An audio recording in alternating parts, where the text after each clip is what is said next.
ಇಂದೇ ಡೌನ್ಲೋಡ್ ಮಾಡಿ ಮತ್ತು ನಿಮ್ಮ ನೆಚ್ಚಿನ ಶೋಗಳನ್ನ ಆನಂದಿಸಿ.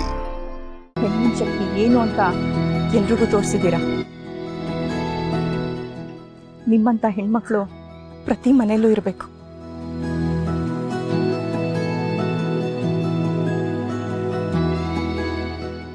ಹೂ ಕೊಟ್ಟು ವಿಶಸ್ ಹೇಳಿದ ತಕ್ಷಣ ಮಹಿಳಾ ದಿನಾಚರಣೆ ಆಗಲ್ಲ. ನ್ಯಾಯ ಸತ್ಯದ ಪರ ನಿಲ್ಲೋ ಶಕ್ತಿ ಬೆಳೆಸ್ಕೋಬೇಕು. ಇಡೀ ಪ್ರಪಂಚನೇ ನಮ್ಮ ವಿರುದ್ಧ ನಿಂತರು ಅದನ್ನ ಎದುರಿಸ್ತೀವಿ ಅನ್ನೋ ಛಲ ಬೇಕು. ಆಗ ಹೆಣ್ಣು ಅನ್ನೋ ಪದಕ್ಕೆ ನಿಜವಾದ ಅರ್ಥ ಸಿಗುತ್ತೆ.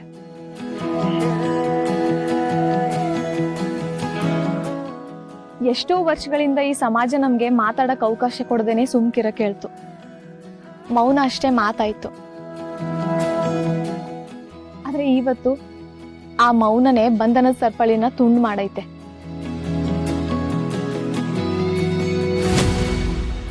ರಕ್ತ ಸಂಬಂಧಗಳಷ್ಟೇ ಕುಟುಂಬ ಆಗಲ್ಲ. ಜೀವನ ಮುಗ್ದು ಹೋಗಿದೆ, ಕಷ್ಟ ಬಂದು ಸೋತ್ ಹೋಗಿದ್ದೀವಿ ಅಂತ ಅನ್ಸೋವಾಗ ನಾವಿದ್ದೀವಿ ಅಂತ ಜೊತೆಲಿರ್ತಾರಲ್ಲ ಅವರೇ ನಿಜವಾದ ಕುಟುಂಬ. ಇವತ್ತಿಂದ ಈ ಕುಟುಂಬದ ಯಾವ ಹೆಣ್ಣು ನೊಂದ್ಕೋಬಾರ್ದು. ಒಬ್ರನ್ನ ಪ್ರಶ್ನಿಸಿದ್ರೆ ನಾವ್ ಎಲ್ರೂ ಸೇರಿ ಉತ್ತರ ಕೊಡೋಣ.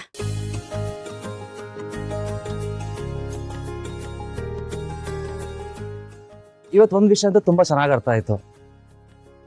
ಒಗ್ಗಟ್ಟಾಗಿರೋ ಹೆಣ್ಮಕ್ಳು ಬರೀ ಕುಟುಂಬಕ್ಕೆ ಶಕ್ತಿ ಅಲ್ಲ, ಇಡೀ ಸಮಾಜ ತಿದ್ದೋ ಸೂಪರ್ ಪವರ್.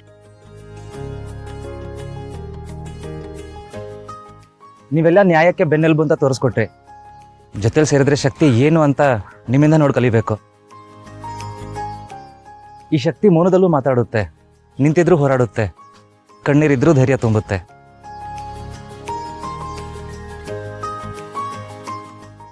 ಈ ಶಕ್ತಿಗೆ ನಾನು ತಲೆ ಬಾಗ್ತೀನಿ. Thank you so much. ಅಯ್ಯೋ, ನೀವ್ ಈ ತರ ಎಲ್ಲ ಕೈ ಮುಗಿಬಾರ್ದು. ಥ್ಯಾಂಕ್ಸ್ ಅಂತೂ ಹೇಳಲೇಬಾರ್ದು. ಅಣ್ಣ, ನೀವು ನಮ್ಗೆಲ್ಲ ಎಷ್ಟೊಂದು ಸಹಾಯ ಮಾಡಿದ್ದೀರಾ, ನಾವ್ ಯಾವತ್ತೂ ಮರೆಯಕ್ಕಿಲ್ಲ. ನೀವ್ ಈ ತರ ಎಲ್ಲ ಥ್ಯಾಂಕ್ಸ್ ಹೇಳಿದ್ರೆ ನಮಗೆ ಮುಜುಗರ ಆಗುತ್ತೆ. ನಿಮ್ಮ ಶಕ್ತಿಗೆ ಸಲ್ಯೂಟ್ ಮಾಡ್ತೀನಿ. ಅದು ಓಕೆ ಇಲ್ಲ. ಓಕೆ ಇರೋದು ಇದು ಮಾತ್ರ.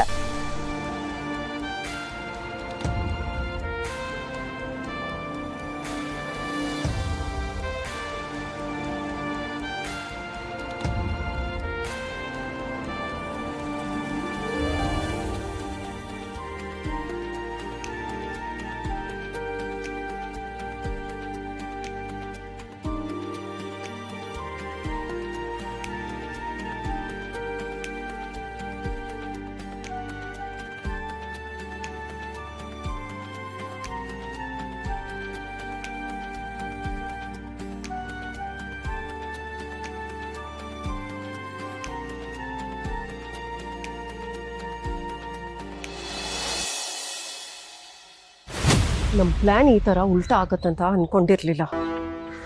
ಏನೇನೋ ಆಗೋಯ್ತು. ಅಣ್ಣ ಎಲ್ಲಿದ್ದಾನೆ? That's what. ಅಲ್ಲ ಅತ್ತೆ, ಡ್ಯಾಡ್ ಇಷ್ಟೆಲ್ಲ ಪ್ಲಾನ್ ಮಾಡಿ ಏನ್ ಮಾಡ್ತಿದ್ದಾರೆ? ಯಾಕೆ ನಮ್ ಕಾಲ್ ಪಿಕ್ ಮಾಡ್ತಿಲ್ಲ?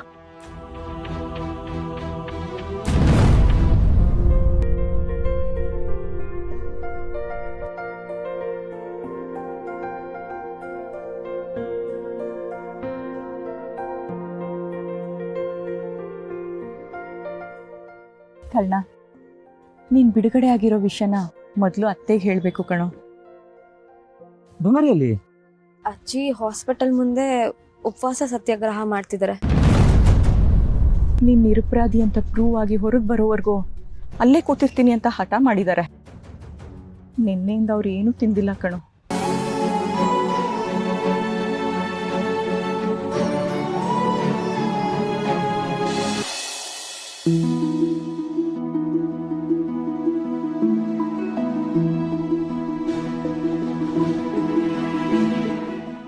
ಬಂಗಾರಿ,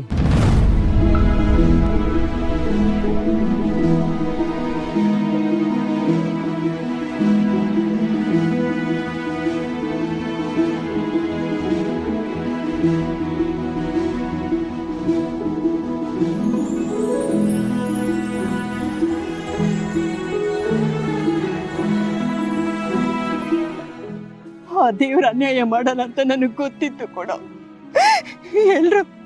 ಎಲ್ರು ಸೇರಿ ನಿನ್ ಮೋಸ ಮಾಡಿ ಅನ್ಯಾಯ ಮಾಡ್ಬಿಟ್ರು. ಅದನ್ನ ಬಿಟ್ಟು ಮತ್ತೆ ನೀನ್ ಬಂದೇ ಬರ್ತೀಯ ಅಂತ ನನಗೆ ಗೊತ್ತಿತ್ತು ಕನ್ನ, ನನಗೆ ಗೊತ್ತಿತ್ತು.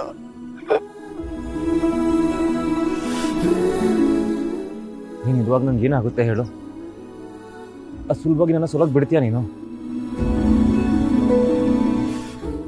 ಗೆಲ್ಲೋದಕ್ಕೆ ಮತ್ತೊಂದು ಕಾರಣ ಏನು ಗೊತ್ತಾ? ಒಂದು ಮೆಡಿಸನ್. ಕೊಡಲ್ಲ, ಕಣ್ಣಿಗೆ ಕಾಣೋ ಮೆಡಿಸನ್ ಅಲ್ಲ, ನೀನಿದೆಯಲ್ಲ ನನ್ನ ಸಪೋರ್ಟ್ ಸಿಸ್ಟಮ್, ನಿನ್ನ ಹೃದಯದಲ್ಲಿರೋ ಮೆಡಿಸನ್. ನಿನಗೆ ನನ್ನ ಮೇಲಿರೋ ನಂಬಿಕೆ ನನಗೆ ನನ್ನ ಮೇಲಿಲ್ಲ ಗೊತ್ತಾ? ಇಂಥ ದೊಡ್ಡ ಆರೋಪ ಬಂದರೂ ನೀವೆಲ್ಲ ನನ್ನ ನಂಬೋದ್ರಿ. ನಾನು ತಪ್ಪು ಮಾಡಿಲ್ಲ ಅನ್ನೋ ವಿಶ್ವಾಸ ನಿಮ್ಗಿತ್ತು, ಸೊ ಗೆಲ್ಲೋಗಾಯ್ತು. ಆದ್ರೂ ಬಂಗಾರಿ, ನೀನ್ ಈ ರೀತಿ ಸ್ಟ್ರೈಕಾಗಿ ಕೂತ್ಕೊಂಡ್ರೆ ಹೇಗೆ? ಆರೋಗ್ಯ ಏನಾಗ್ಬೇಕು? ನನ್ಗೇನು ಆಗಿಲ್ಲ, ನನ್ನ ಆರೋಗ್ಯ ಚೆನ್ನಾಗೇ ಇದೆ. ಆದ್ರೆ ಒಂದು ವಿಷಯ ಮಾತ್ರ ನನಗೆ ಗೊತ್ತಾಗ್ಬೇಕು, ಇದೆಲ್ಲ ಯಾರು ಮಾಡಿದ್ದು? ಯಾರಿದ್ದಾರೆ ಇದ್ರಿಂದ? ಹೇಳು. ಮನೀಶ್ ಅಂತ ಇದೇ ಹಾಸ್ಪಿಟಲಲ್ಲಿ ಡಾಕ್ಟರ್ ಆಗಿ ಕೆಲಸ ಮಾಡ್ತಿದ್ದ, ನಂಬಿಕೆ ದ್ರೋಹ ಮಾಡ್ಬಿಟ್ಟ. ಅವನಿಗೆ ಜೈಲಲ್ಲಿ ಕೊಡೋ ಶಿಕ್ಷೆ ಸಾಕಾಗಲ್ಲ. ಇಷ್ಟು ವರ್ಷ ನನ್ನ ಗಂಡ, ನನ್ನ ಮೊಮ್ಮಗ ಕರ್ಣ ಸಂಪಾದನೆ ಮಾಡಿದ ಗೌರವನ ಒಂದೇ ಒಂದಿಂದ ಹಾಳು ಮಾಡ್ಬಿಟ್ನಲ್ಲ. ಅವನಿಗೆ ಇನ್ನೂ ದೊಡ್ಡ ಶಿಕ್ಷೆ ಆಗ್ಬೇಕು. ನಾನೇ ಹೋಗ್ತೀನಿ, ಅವನು ಕುತ್ತಿಗೆ ಹಿಡಿದು ಕೇಳ್ತೀನಿ ಯಾಕೆ ಹೀಗೆ ಮಾಡ್ದೆ ಅಂತ. ಇದರಿಂದ ಯಾರಿದಾರೋ ಅವ್ರಿಗೆಲ್ಲ ಸರಿಯಾಗಿ ಪಾಠ ಕಲಿಸ್ತೀನಿ. ಕರ್ಣ ಸರ್ ಅಚೀವ್ಮೆಂಟ್ ನೋಡೋಕ್ಕಾಗದೆ ಕೆಲಸ ಮಾಡಿದ್ದಾನೆ, ಆದರೂ ಅಸೂಯೆ ಈ ರೀತಿ ಇದೆ ಅಂದರೆ ನನಗೆ ನಂಬೋದಕ್ಕೆ ಆಗ್ತಿಲ್ಲ. ಇದ್ಯಾಕೋ ಮನೀಶ್ ಒಬ್ಬನೇ ಮಾಡಿದ್ದೇನೆ ಅಂತ ಅನ್ನಿಸ್ತಾ ಇಲ್ಲ, ಅವನ ಹಿಂದೆ ಬೇರೆ ಯಾರೋ ಇದ್ದಾರೆ. ಮನೀಶ್ ಮೇಲೆ ಎಲ್ರಿಗೂ ತುಂಬ ಸಿಟ್ಟಿದೆ. ನಿನ್ನೆಯಿಂದ ನೀವು ಇಲ್ಲೇ ಇದ್ದೀರಾ, ಮೊದಲು ಮನೆಗೆ ಹೋಗಿ ರೆಸ್ಟ್ ಮಾಡಿ. ಹೌದು, ಅಪ್ಪ ಎಲ್ಲಿ ಕಾಣಿಸ್ತಾನಿಲ್ವಲ್ಲ?